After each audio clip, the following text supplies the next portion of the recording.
All right, we are in Sanhedrin, um, around the halfway point of Sanhedrin, and there's just so many different things to talk about. On every daf, we could, pick a lot of different topics. So I wanted to pick for tonight something a little bit different. I wanted to start off with an Agadata, and then a little bit halacha and a little bit Agadata. So we'll start with the Agadata first. It's an unusual story on Daf Nuntes Amud Beis toward the bottom. The Gemara is in the midst of the discussion of the Sheva Mitzvos B'nai Noach and makes a statement that Adam Harishon was not permitted to eat meat. Okay, that's the law that the Gemara states. Amar Yehuda Amarav, I'm like toward the bottom of Nuntes Amud Beis 59b in Sanhedrin. Adam Harishon lo huter lo basar lachila, dichsiv lachem yihiyeh la'achlo lo chol chayas ha'aretz. V'lo chayas ha'aretz lachem. So the pasuk in Bereshis says that, I'm giving you basically everything in this Gan Eden, right? So you could eat it, the animals could eat it, but you can't eat the animals. And then later on, after the Mabul, meat became permitted to Noach. Okay, so the Gemara talks about that for a bit, and then it goes on to say, well, I have a problem with that. How could you, on the one hand, tell me that Adam was forbidden to eat meat, meisvei? The Brisa says, 10 lines from the bottom, Haya Rabbi Yehuda ben Tema Omer Adam Harishon Mesav Began Eden Haya, V'hayu Malchei Asher Tzolon Lo Basar U'Misanon Lo Yayin. Right, this is like an artist, right? When he would picture Adam, right, in Gan Eden, he'd have all the luxuries, right? He'd have the malachim serving him. There'd be wine, right? He has, right, paradise, as Milton would call it. Anyways, so what ended up happening? Hitzitz nachash v'ra'a b'chvodo v'niskanebo. Okay, so the nachash couldn't handle that. He said, let me try to mess things up, and the rest is history, literally history. But what's the point of this brisa? The point of this brisa is that it says that, in fact, the malachim were cooking him meat. So didn't you tell me a minute ago that meat was forbidden to Adam Harishon? So the Gemara says, well, it depends. Hasam bebasar hayord min hashamayim. So the way to answer this question, and also you have to remember, and the Gemara does this a lot, the Gemara will say a halachic historic fact.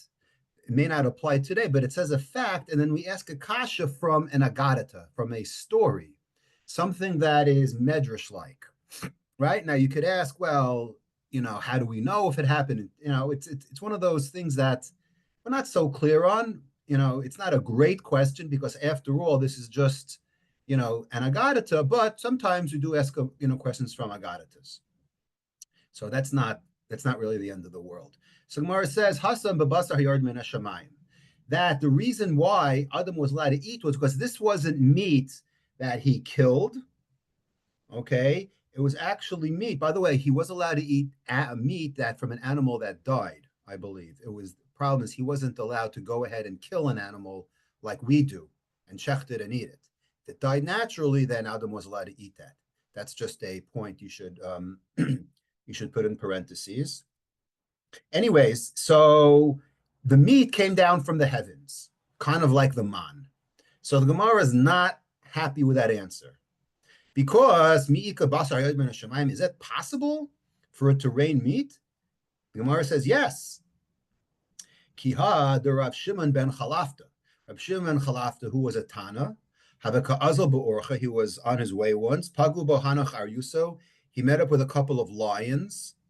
Now keep in mind, as we're going to see, he was a Tana living in Eretz Yisrael. He lived in, anybody know? He lived in the time of Rabbi Yehuda HaNasi, in like the mid to late 200s, and he lived near Tzipori, okay, which is up north.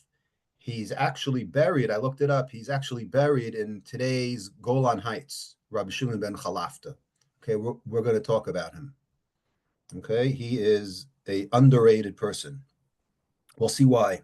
So anyway, so he actually saw lions in Israel. Very rare to find lions. But anyway, Tekana Mila'ape, that were roaring, and he felt threatened. So he needed a miracle to survive. Amar, he said to himself, Hakfirim shogim latereth. He quoted a pasuk, one of the most beautiful chapters in Tehillim, which is Tehillim 104. I believe it's 104, the perek of Barchi Nafshi. It says that the kfirim, right, a kfir is a lion, are roaring for food. Okay, so he quoted that pasuk, and all of a sudden, nechitule tarte atmisa, in from Shemayim, it rained down 2 pieces of meat. Okay, chada achluha, one the lion ate, v'chada shavkuha, and one was left over for him. So Aisye v'asalabe midrasha. He thought that this miracle was meant for him also, as we're going to see. So he went into the base medrash. He said, "Am I allowed to eat this meat?" Meaning, I didn't see how it was shechted. I don't know if it's kosher. It came from the heavens. So davar tameh huzeh or davar tahor. So he asked the base medrash. He said, "What's the story with this meat?" Amrullah, they told him, "Hey, don't you know? Ein davar tameh yord min hashamayim." He said, they answered him that if it came from the heavens, there's no doubt that it's kosher. So Boimine Rav Zera Merav Avohu. So Rav Zera said to Rav Avohu, on that note, if you're telling me that any meat that comes down from the heavens is kosher, what if it looks tameh? Yordolo demus chamor. What if it looked like donkey meat? Amrle. So Rav Avohu answered him, Yarod Nale. That's it's Rashi says there was basically he took a swipe at him with a expression like, you silly bird. Ha'amrile ein davar tameh yord min hashamayim. Okay, we have a tradition that anything that falls from the heavens is kosher. So before we go on, when I learned this, when I learned this, it actually reminded me of a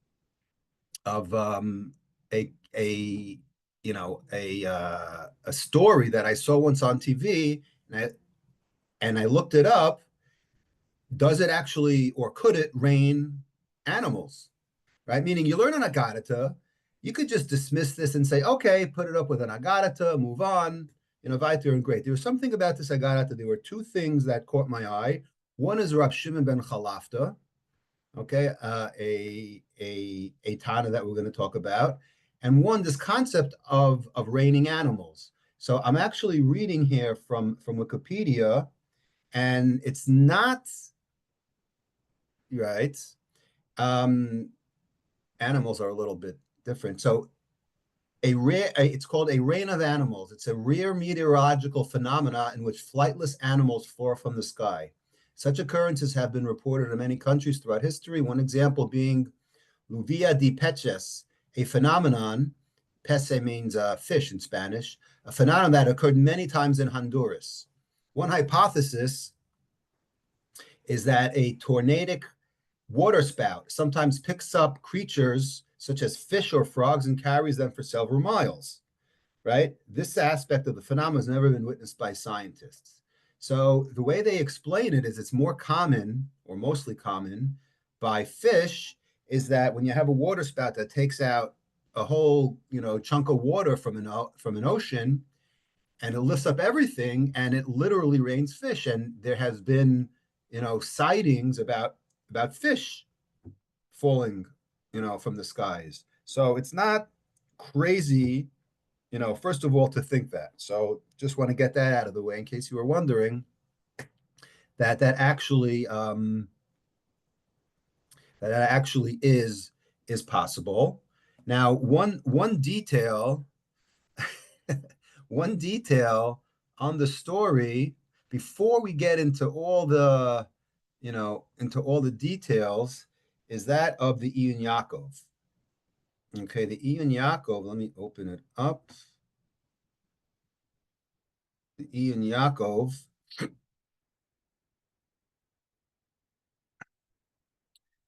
notes that, remember what happened? It it rained two pieces.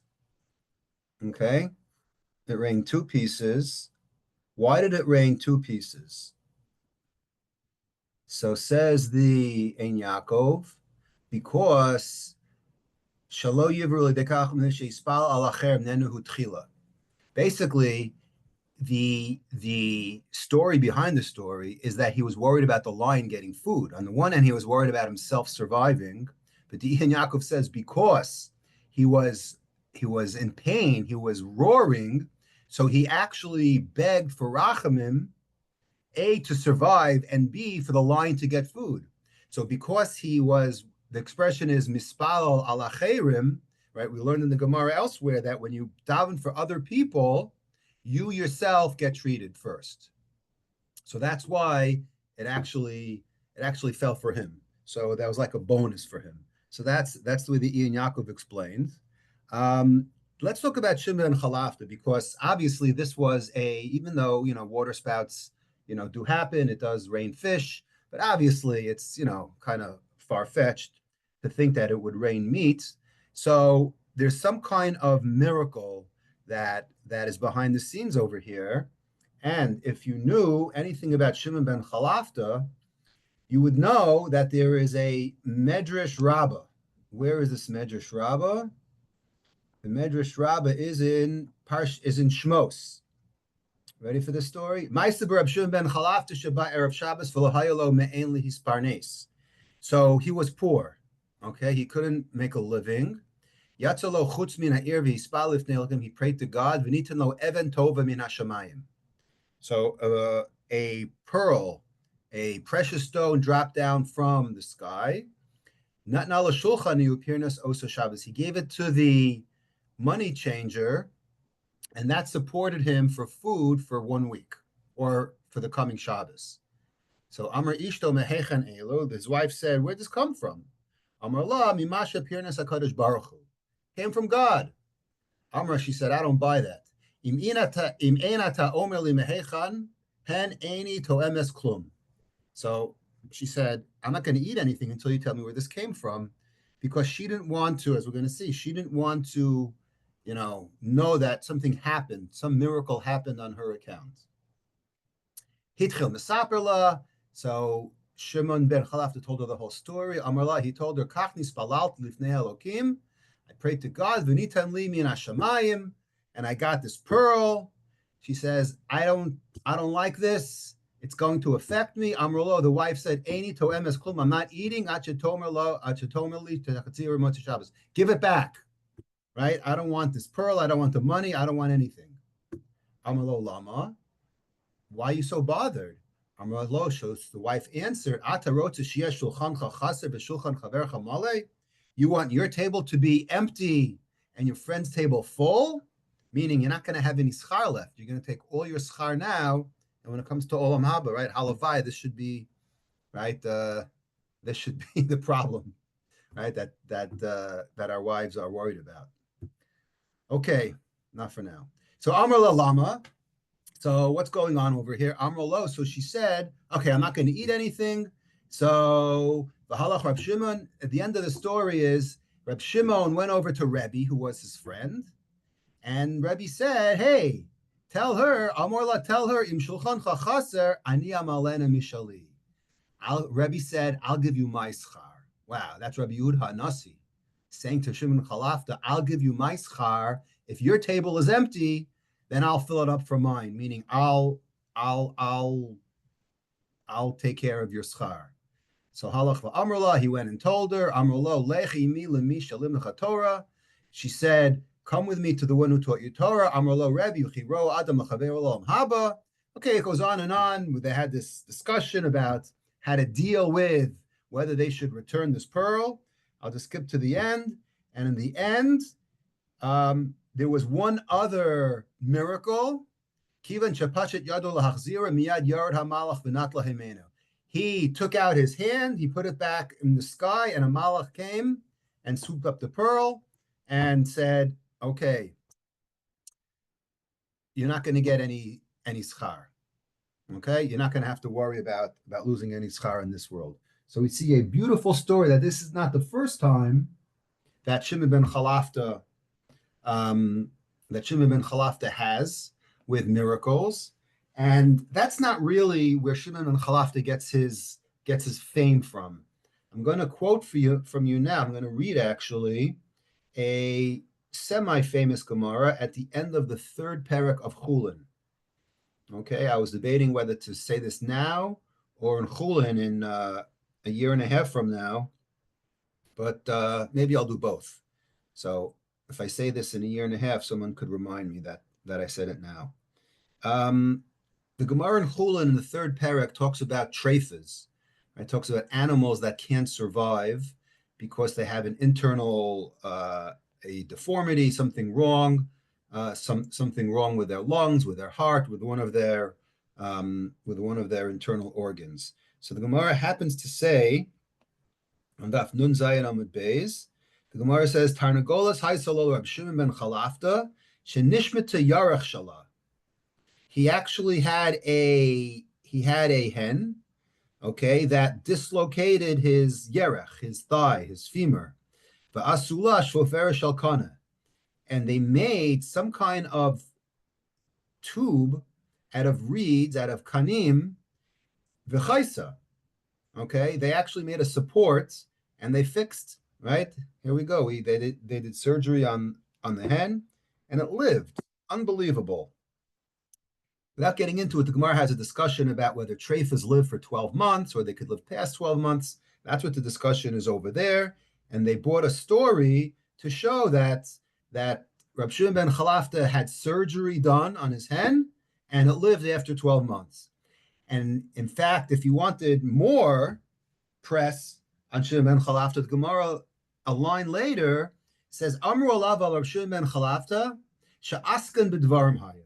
Rab Shimon ben Chalafta's claim to fame, as if miracles with pearls and lions weren't enough, he was actually an askan. Okay, what's an askan? Today, an askan is someone who knows, someone who's involved in everything. An askan is someone who likes to research things, right? Detective, someone who wants to get who wants to find out more clarity on things. Okay, he was an askan. He wanted to do something to go against the opinion of Rabbi Yehuda. Who's Rabbi Yehuda? Rabbi Yehuda Omer im nitla hanotza psula. Okay, this sounds like a really off the beaten tangent, but it's all going to come together. So Rabbi Yehuda was of the opinion that one of the treifas that render an animal or a bird impermissible to eat would be if the feathers of the bird came off. That would be a treifa. That would mean that the animal would eventually die, and it's not kosher to eat. Okay, so Rav Shimon ben Chalafta had one, and it says, the Gemara says, the Tarnagolas Haisol Rav Shimon ben Chalafta. He had another one. I hope this wasn't the same one that had the hip surgery. We don't know. Maybe it was. Anyway, so he had a Tarnagolas Shenitla Notza Shala, whose all the feathers were removed. And what did he do? V'hinicha betanor. He put it in an oven, okay, someplace that's warm. V'tala aleha b'matlis shel trusim. Okay, and what he did was, after he put it in the oven, he covered it with a tray, so to speak, like a apron that the coppersmiths use. V'gidla knafayim ha'achronim yoter min harishonim. And these new wings grew with feathers. The feathers grew on this bird more now than it had in the beginning. So we see two things that Rab Shimon ben Chalafta. Okay, he was a scientist. Okay, very, very rare to find that they were they were figuring out ways to rehabilitate birds. Okay. So if that wasn't enough, The Gemara wants to know, my askan bedvarim. It says that he was an askan. So why was that his title? Why was Shimon ben Chalafta someone who, like, how did he earn this name that he used to research things? Amar of Misharshia, Misharshia says, well, it says in Mishlei, the 6th chapter of Mishlei, a famous pasuk that we all know, Lech el hanamala atzel re'ed racheha b'chacham asher ein la katzin shoter umoshel. Go, right? King Shlomo HaMelech talks about someone who's lazy and says, hey, if you're lazy, you could learn a lesson from ants, right? The Gemara elsewhere, I think in Eruvin, I think 99, talks about, or Daf Kuf, talks about how we learn traits from different animals. Okay, so tznius you learn from a cat, and you learn gneva from an ant, and one of them is that an ant is very, very diligent, right? If you ever see ants, how they go and they make the ant hole, and they're always running and they're always working. So Shlomo was saying, hey, you think, right, you have a right to be lazy? Look at the ants, okay? They're smart, and they don't have katzin shoteru moshel. They don't have anyone overseeing them. They have no rulers. They have no kings. They're on their own. And yet, tachin bakayitz lachama, and yet they, right, they have food, right? They work and they have food when they need it. So says Rav Shimon ben Chalafta, Amar Ezel Echze Ivadaihu Deleislahu Malka. He said, you know what? Let me see if that's true. Let me see if the kings have an ant, if the ants have a king. So what does he do? Some of you may know the story. Azal b'tekufas Tammuz. So he went out in July. Parsei leglime. What he did was he took a sheet and he spread it out over the anthole. Okay, why? Because it's very hot in the summer, and obviously, and he knew that ants didn't like intense heat. So what he did was he covered the anthole in order to provide shade so they should think that it's not so hot outside. So nafak asachad minayhu. So one of the ants came out of the anthole, asnach beisimna, and as soon as one of the ants came out, right, of the hole, I don't know how he did this, Rav Shimon ben Chalafta put a mark on that ant, okay, to know which is the ant that came out. So the ant came out, and then it went back in the hole. Amar lahu nafal tura. So the ant went back into the hole and said, look, it's shady outside. We could go work, right? Again, they didn't like working in the heat. So once this ant came back with a message that it's not too it's not too hot, they all decided to come out. So what did Rav Shimon Chalafta do? Brilliant. Dalia leglime. He took the cover away. Nafal shimsha naflu aleha v'katle. So what happened was that all the ants came out. They're like, what are you talking about? It's boiling hot. There was no cover on it. So they got upset about the first ant, and they killed the ant. Amar, so he said to himself, brilliant. After observing the ant behavior, Shma mina leislahu malka, there can't be a king in this ant kingdom. It's funny, we call it a kingdom, but in this ant colony, there can't be a king. Di islahu harmana de malka loliboy. Why? Because if there was a king, wouldn't they need some kind of agreement or some kind of permission from the king to kill an ant? Sounds like a good proof, right? So if I were the Gemara, I'd say leave him alone, right? He did all this work, right? Let him be. But the Gemara, being the way it is, was not satisfied and said, Amalei Ravacha Brei Derav Ravashi. It sounds great, but I could slug up his proof. Why? Because maybe they already did ask the king to kill this ant messenger. How do you know? Right? You didn't see. Right? They had the permission already. Or Inami ben Malka Malkahu. Maybe there wasn't a king around. They were in between kings in this ant kingdom.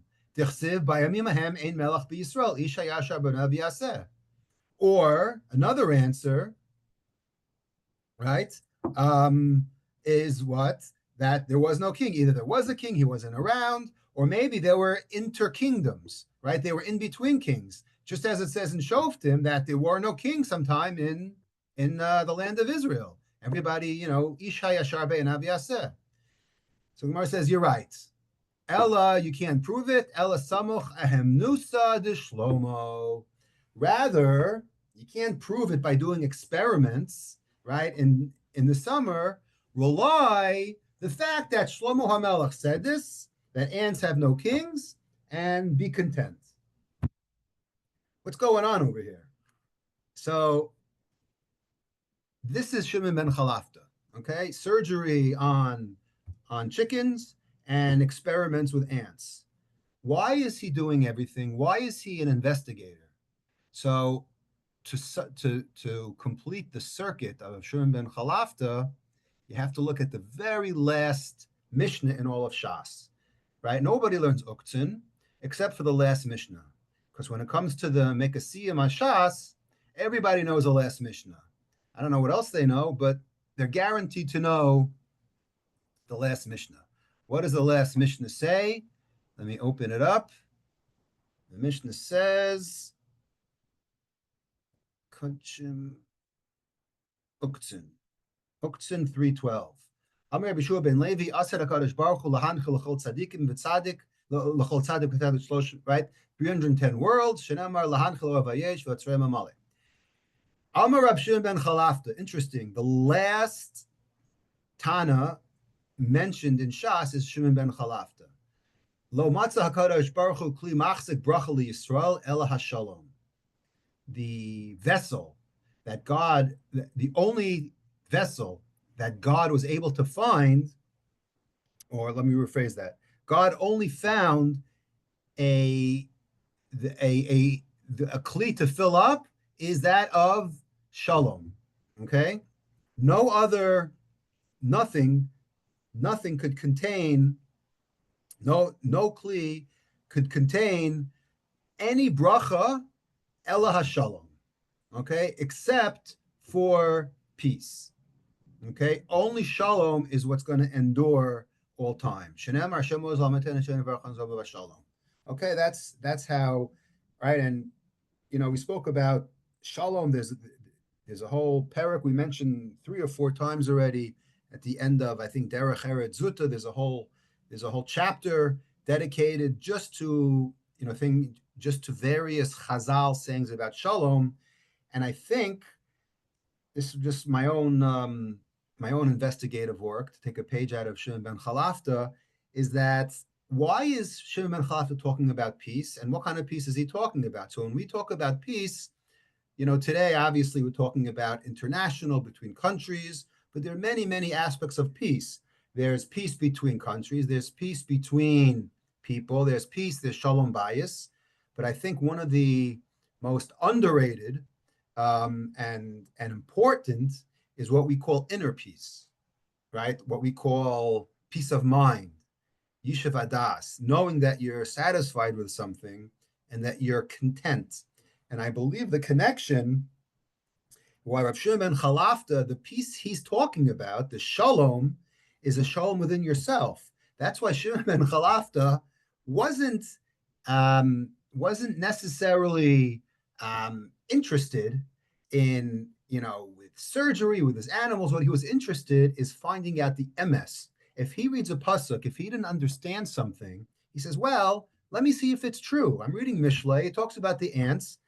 I'm bothered by it. People have to open up and ask questions, right? This is what we tell our children. This is what Pesach's all about. Is if you see something, you say something, you ask something. And that's what learning is all about. It's not just hearing things and, it's thinking and say, oh, is this true? And the fact that Atana went out of his way, right? Went out of his way to actually, formalize this and to actually conduct an experiment is unbelievable. That's the inner peace, I think, that Shimon ben Chalafta found in himself in order to conclude whether or not what he's see what he's reading in Mishlei is actually true. Now, I didn't bring this up before when I read the Gemara. The Tosfos has a very interesting question. Let me open up Tosfos on Daf Nun Zayin Amud Beis. He says, is what he's doing correct? Are we allowed to ask questions? Are we allowed, or let me rephrase it, are we allowed to question what Chazal say? Okay, because there's a very, very difficult Gemara that we had not too long ago in Baba Basra about somebody making fun of an Agadata. You remember that on Daf Ayin Hey, where it was talking about how great the gates of Yerushalayim were going to be. They were going to be made out of stone, and they were going to be 50 amos high. And a Talmud saw, started to laugh, and he says, "What are you talking about?" And then that Talmud was on the sea once, and he saw Malachim, and he says, "Hey, what are you doing?" And he says, "Well, we're constructing the gates of Yerushalayim that are going to be this high." He goes, "Wow, that sounds like an Agadata I learned." And he went to Rav Yochanan, and he said to Rav Yochanan, "If I didn't see it with my own eyes, I wouldn't believe it." And Rav Yochanan, if you remember the end of the story, basically gave him a curse. He said, "You're going to be a sack of bones," and he dropped dead. So what do we see from there? Don't question Chazal. So Tosfos says, how could Shimon ben Chalafta have a problem with what Shlomo HaMelech, he's kind of questioning Chazal. So I'm just going to read the Tosfos, his answer. He says, Shani Hacha, Shabal Varer Hadavar. He wanted to clarify it, Lahodia Ech Yada Shlomo. Shimon ben Chalafta wasn't necessarily doing this experiment for his own edification. He just wanted to know how Shlomo knew. Sounds like a little bit of a dochek answer. I'll agree to that, but that's what at least Tosfos, that's what at least Tosfos opines. So that's the end of that Agadata on Daf Nun Tes. Again, it sounds like just a simple story, but I think there's a lot to be learned. We don't really focus on the Tanaim or the names so often, but I think there's a value in connecting various Gemaras and say, oh, look, this Tana appears here, he appears there, he appears there, and we build like this story, and we do, no pun intended, some investigative work.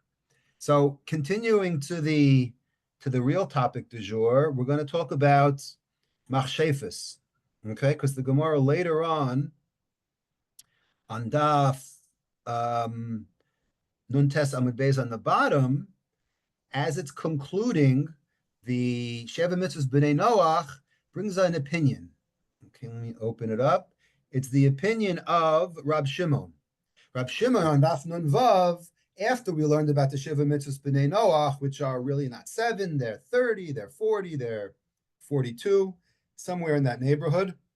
Rab Shimon was of the opinion, if you remember, Kishuf, okay, witchcraft.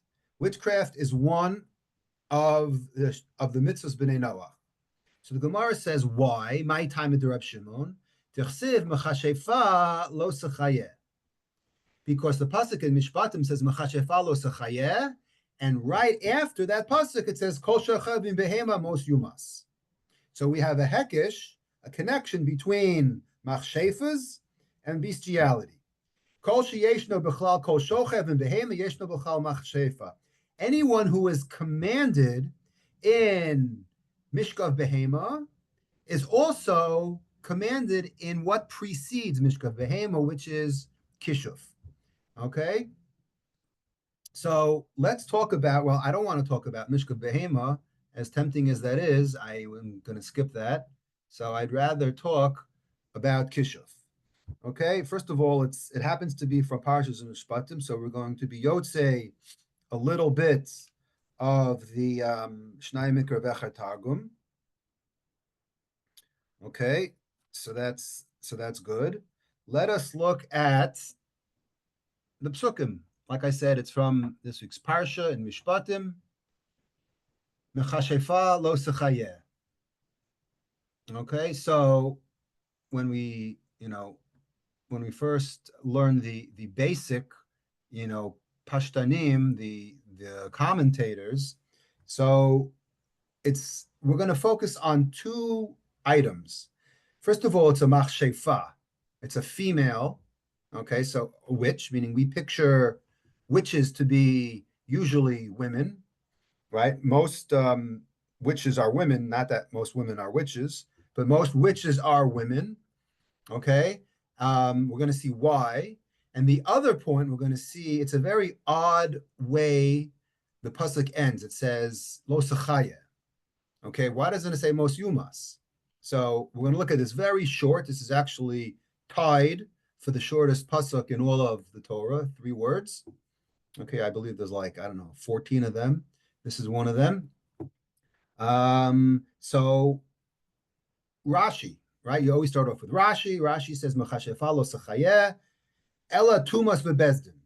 Meaning, not that we kill her, but it's the passive, meaning Bezdin should put her to death. Vechad zakarim, vechad nekevos. Okay, so that's what Rashi says. So the stress, it sounds like, is not on us, and we're going to see the chinuch. The stress is on she shall not live. We have to make sure that she doesn't escape.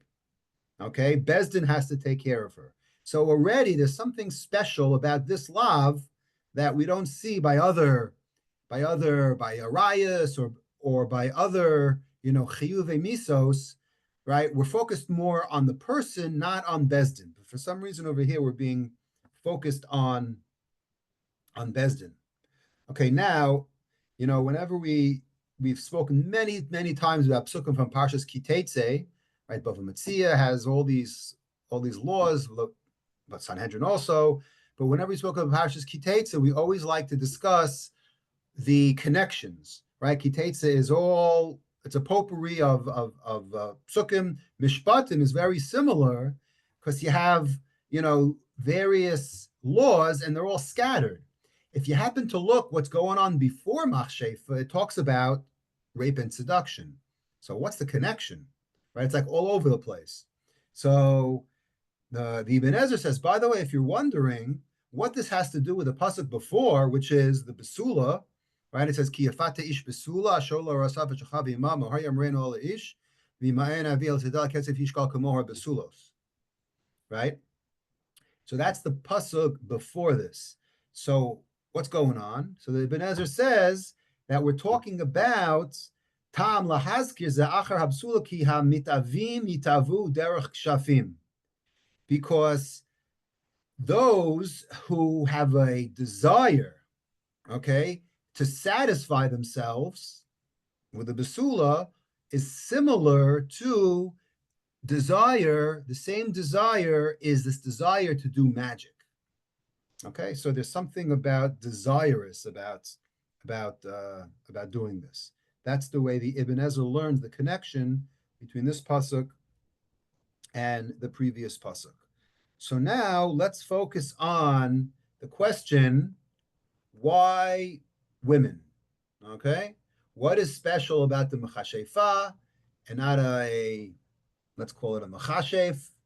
Okay, so if we look, hold on a second, let me open it.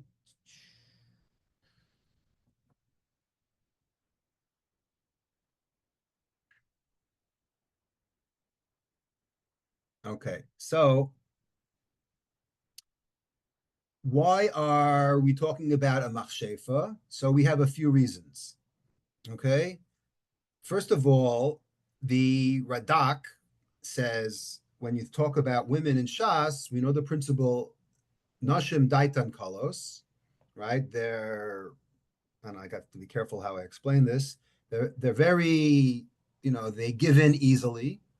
Okay, so therefore they're more prone to do this type of witchcraft than men. Okay, that's the way the Radak explains it. Says the Maharal. Maharal says something very deep. Okay, he says, Kivan shehakshafim hem shinoi seder olam. Kshafim, they mix up the seder ha'olam. They do things that are unnatural. Ubazeh nashim muchanot yoter ma'anashim. And women are more susceptible to this. Mishum sheha'ish hu yitzir kapav shel HaKadosh Baruch Hu ve'ikar ha'olam. Man was created first. He is the product, if you want to use that term, of God. The ha'isha nivra meha'ish. And Chava came from Adam, as we learned previously in Sanhedrin in the various Agadatas. Lachen hakshafim shehem yitzia miseder ha'ola mitzuhin benashim. Only the Maharal could say this, right? He says that basically because women came from man, so therefore, what's Kishuf all about? It's the Yitzia Miseder Ha'olam. It's the dark side. It's the unnatural order of the world. So therefore, because they were taken from the man, they weren't taken from God, their history and etymology, so to speak, is off, right? So therefore, they have the ability and they're more prone to do this, to do these unnatural, against the laws, items. That's the Maharal. Ian Yaakov says, Sheitachen she'atam hu mishum hazuama shehitil nachash hakadmoni b'chava. Remember that Gemara in Sota, that during the original sin, the Nachash implanted into Chava some kind of zuhama, some kind of tuma, and basically that was the end of that. So that's one way of explaining. Oh, actually, I forgot the Ben Yehoyada. He says, Mishum shegufa mitsuya tuma biyoter machmas dam nidus. Right? It's almost like you were waiting for someone to say this reason, because women have the ability to become tameh much more than a man, because biologically they menstruate, so therefore they have dam nida. So therefore, lachen nigrarin achar kshafim kimatza min esmino veneer. For all those of you who understand matzah min esmino, I'm not going to explain it regarding kashrus, but basically likes attract, and therefore kishuf and women have this connection. Okay, very well. So that's one understanding of why we're focusing on the machshefa. Okay, the Ramban actually points out. Actually, one second over here.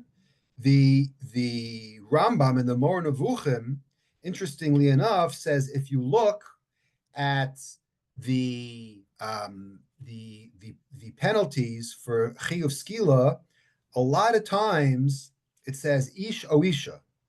It says only ish o isha when it comes to avodah zara and when it comes to kishuf, but all the other penalties, all the other sins, it doesn't talk about ish o isha. It's only ish.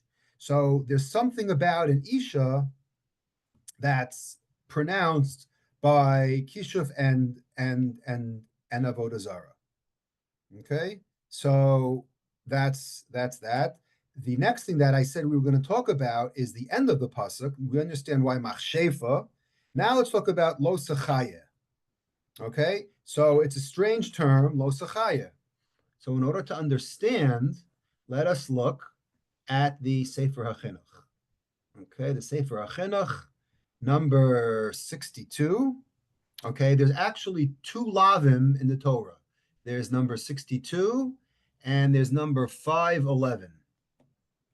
Okay, the reason why there's two of them is a little bit to what Rashi alluded, to the fact that the first Mechashef Lo Sechaya is not on us, it's on Bezdin.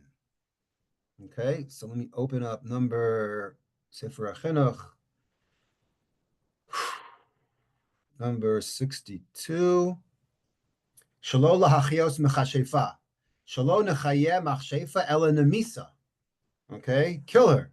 Shenemar mechashefa lo sechayeh, lav dafka machshefa ela kol mi she'oshe kishuf, ela shediber beragil shanashim kashvanios yoser min ha'anashim. Right, women are more involved with magic when it comes to men. Misharshe hamitzvah. What's going on over here? Says the Chinuch. That's usually starts off by saying, "Sheyadua ki inyan hakishuv davar ra'ad ma'od." Horrible thing. The gorem kama takalot livnei adam. He says, I don't want to go into it.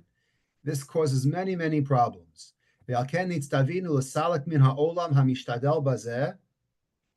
Anyone who deals with this has to be removed from the world. It goes against, God's will.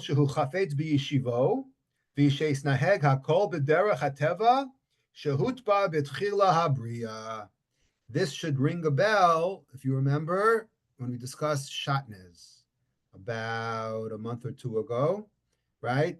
Very, very similar to Shatnez. What you are doing is rearranging the Teva. V'zeba l'shanot hakol. Says the Chinuch, this witch wants to change it all, wants to change the Teva ha'olam. V'inyan ha'kishuf hu lefi daiti ken. That's what kishuf is all about. Sha'Hashem Baruch Hu sam b'tchilas habriya l'chol davar v'davar midivrei ha'olam teva lifol pe'ulaso. Tova v'yishar l'tovas b'nei ha'olam. It's like you're programming things. You're programming a computer. You're programming this. Everything has a way. Everything has a mahalach. Okay? Everything is pre-programmed. The sun is guaranteed to rise at a certain time and set at a certain time, no matter what. Okay? It was commanded by God. Right? And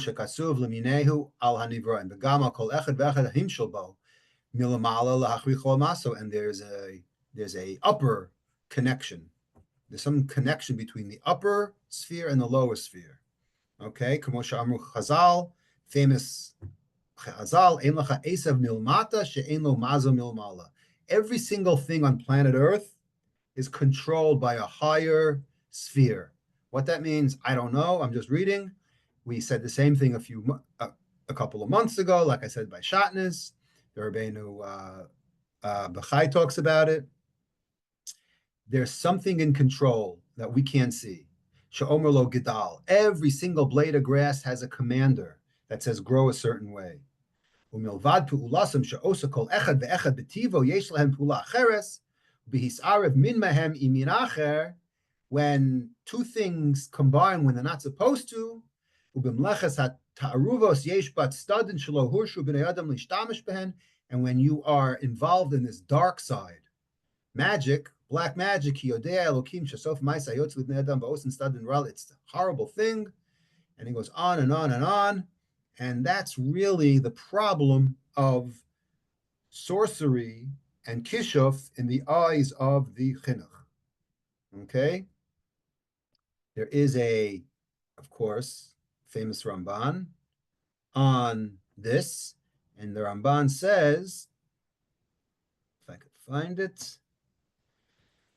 Mechashefa lo sechayeh. Umitzvas aseh aleinu lahamis oso mima shenemu riyat ahabe mikirbecha. O mizeh ba'atzmo sheitza b'yumas avlokan lo amar meshachavan mos tamus. It doesn't say mechashefa mos tamus. Ki hichmir ba lahazir osanu b'lav shalom nechayeh osanu. Because it's up to us to make sure she doesn't live. You got to do whatever you got to do to make sure that they are eradicated. V'ata mipnei shehi tameis Hashem rabas hamehuma. Okay, wow, look at those words. She has a tamei name. She's dirty. V'hashotim nifta machareha, and the fools are seduced by her. Hichmir babalav. Ubekan b'kol merube hatakala, right? Kigon chalmar b'mesis. Very similar to the mesis. The mesis is not really punished for him. He's punished for his influence. The machashefa is on the same level, right? In fact, the Netziv uses the word, she's like a rodef.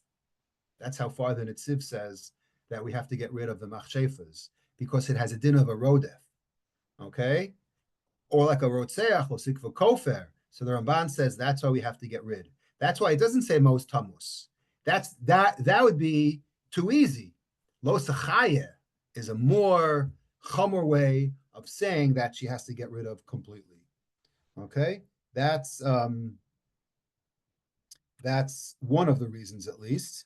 The Rambam Actually, hold on. Let me there's a couple of other reasons why it says, just open up why it says lo sachaye.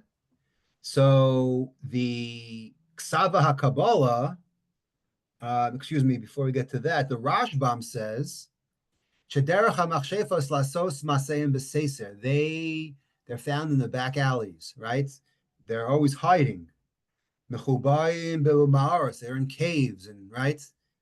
Lachen kasav lo sachaya klomar lo tisyayish milachkor acharehen ulachbos lahargan. Says the Rashbam, don't give up, but seek them, and no matter where they're hiding, go after them. Okay. Other commentators say shekavanat haTorah b'meshek lo sachaya lomar shelo ya'amidena etzel Sanhedrin. Don't even bring her to the Sanhedrin. Elokol hayodea al isha shehi machshefa. If you know a machshefa, right? Some of us do. Yakdim laharga. You should go out of your way to kill her. To call hakodim zacha. Wow. We don't find this by anything else. Why? Says, this is the Bechor Shor. Shaharei imit starech lahavia lebezdin shema tasek hishuf lihinatzo. Because why? Because they could slip out of things, right? They're very good. So if you bring her to Bezdin, she could turn herself into a pumpkin, right?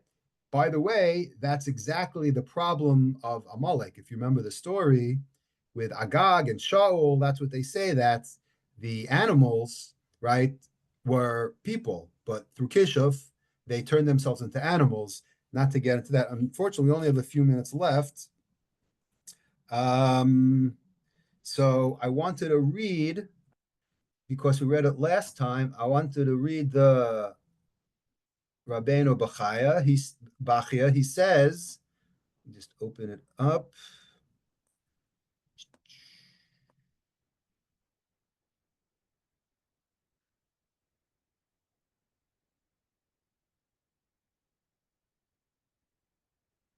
Rabbeinu Bachia. Inyan hakshifa kishuf hi chibur hadvarim chalukin ze mizeh v'kashe yechaber otam hadvrim lomata ze im zeh yischaber v'yisarvu hakochos asher lomala ze im zeh. Again, there's some kind of metaphysical, right, beyond our understanding, connections in the upper spheres that are, have manifestations on earth, and we don't know what they are. But when you start messing with them, then you have this implosion, so to speak. The tetza mibnehem peula nefles nachris. You have some kind of phenomena that's foreign. The iser kilayim note lezektsas kihu me'arvev hakochos lamala. Like we said before, you're mixing up the kochos lamala. Asher hapirud v'harichuk ra'ui behen v'achibar behen mazik ma'od. Very bad things. So there's a lot of questions. One of them, which maybe we'll get to, is, so why does God permit this? Question I'm sure we're all wondering. Okay, we're not going to have time to talk about magic shows, but we're going to talk about the Khartoumim, because didn't the Khartoumim do all this? So it sounded like it was very common and it was very easy to do. That's what they excelled in. They excelled in Kishuf. They do magic all the time. Sure, turn your stick into a snake, right? First of all, at least we should understand what the word machshefa, where it comes from. It comes from Kishuf shemachishin pamalya shel mala. You are machish, you are contradicting the upper chamber of God in Shamayim. V'achashas hapamalyahu ksha'adam osa lamata harkalas dvarim shehu shehem hefech hakochos apshutim v'hanigzarim. Again, you're mixing things that shouldn't be mixed. B'tnuat hagalgalim, right? Those are the planets, and you're messing up, you're messing up systems. Okay? Leave everything alone. Don't try to be a creator, right? Kifiteva, let nature rule. That's how God wanted it. And v'yeshbat sad hachasha. Okay? And he quotes the Ramban, and that's that. Aval, Okay, very controversial here. Das Rabbeinu Chananel, says the Rabbeinu Chananel, Mzechas Enen Shemachishin, Nirin Ki'ilu Machishin, Va'amar Ki Ein Lakshafim Pu'ula, Ki Imashi Yigzer Hashem Yizbarach. Says Rabbeinu Chananel, they can't do anything. They can only do things that God specifically wants them to do. Okay, and he brings a story we're going to see in a couple of dafim from now, the famous Rabbi Chanina with the Enod Milvado story about the woman who comes to him. Okay, so he proves that from there. So now he ends off with a question I said, V'im tishol, kivan she'en lak shofim pu'ula, b'makam shekadosh baruch hu goes there. So again, God lets this happen. Right? This is like one of those paradoxes. So you're messing with things that you shouldn't be messing with. So why should it work? Right? If you're sinning, why should you see, I don't want to say nachas, but why should things work naturally if you're using them unnaturally? Why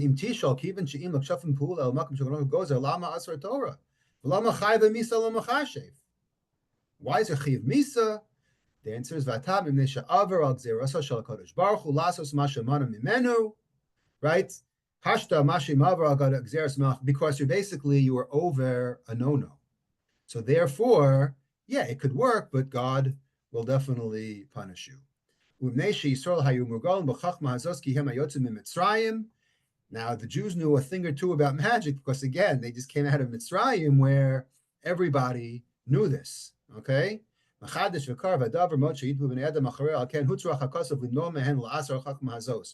why specifically this became forbidden. There's a much deeper theological, philosophical discussion that comes from here about why should things work if they're not,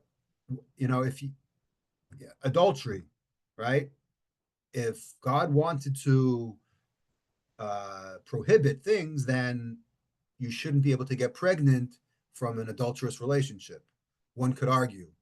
But the answer is that it's natural, meaning that's not natural, it's nature. Meaning God is not going to stop the everyday natural occurrences because two people decided to sin. That's kind of where this is leading to. It's much, much greater. Certainly we're not going to say it in 45 seconds, but I just want to end with a Rambam, because all of this hocus pocus we're talking about that everybody seems to think actually existed. I have to read you this Rambam because the Rambam says this is all baloney. Okay?